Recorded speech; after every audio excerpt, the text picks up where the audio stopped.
Alright folks, how you doing? Welcome back. So this is the origins of Scotland from when Scotland was Jewish, part 2. Disclaimer, as always under section 107 of the Copyright Act 1976, allowances made for fair use. Encyclopaedia Britannica. The authors of an Encyclopaedia Britannica article on Scotland, 1911 edition, suggest that the historical causes which kept England and Scotland separate for 700 years were mainly racial, though they go on to state that, quote, from a very early period, the majority of the people of Scotland were, if not purely English by blood, anglicised in language and, to a great extent, in institutions. More riddles occur as we delve into Scotland's earlier periods of development. The Eagles of Rome. In AD 78 to 82, Agricola, carrying the Eagles of Rome beyond the line of the historical border, encountered tribes and confederations of tribes which probably spoke varieties of the Celtic language. That the language had been imposed in a remote age by Celtic-speaking invaders on a prior non-Celtic-speaking population is probable enough, but is not demonstrated. Inscriptions on stones, or Ogham. There exist in Scotland inscriptions on stones in Ogham which yield no sense in any known Indo-European language. There are also traces of the persistence of descent in the female line, especially in the case of the Pictish royal family. Yield no firm ground for a decision as to whether the Picts were Aryans. The reign of Charlemagne. The authors conclude that it is, quote, unnecessary here to discuss the Pictish problem, about which no satisfactory solution has gained acceptance.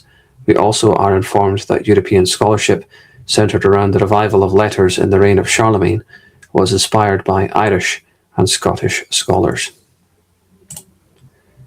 Irish and Scottish monks.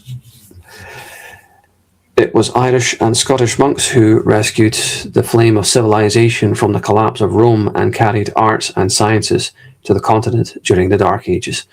The Celtic Church was responsible for founding Luxeuil, Fontenelle, and Corbie in France, Bobbio and Susa in Italy, St. Gall, Fulda, Salzburg, and Wurzburg in Germany, and generated the efflorescence of culture of the Carolingian Age and later the 12th century Renaissance.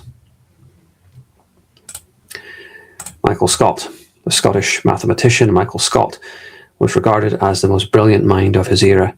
He studied philosophy and science at Oxford, Paris, Bologna, and Rome, acquired knowledge of Arabic, and produced a commentary on the philosophy of Aristotle, as well as influential works on science and medicine.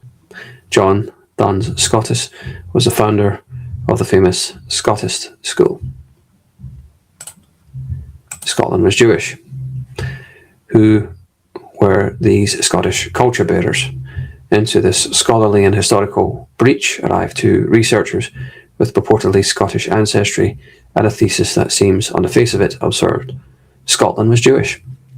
This assertion not only flies in the face of received history, but also assaults two long-standing cultural stereotypes of what Scots are like and what Jews are like.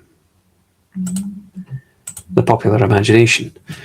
In the popular imagination, Scots are large, red or blonde-haired persons of fierce demeanour who wear plaid wool kilts, brandish swords and war axes, drink copious amounts, and eagerly seek out forums in which to exhibit their prowess as warriors, wild marauders loyal to clan, kith and kin.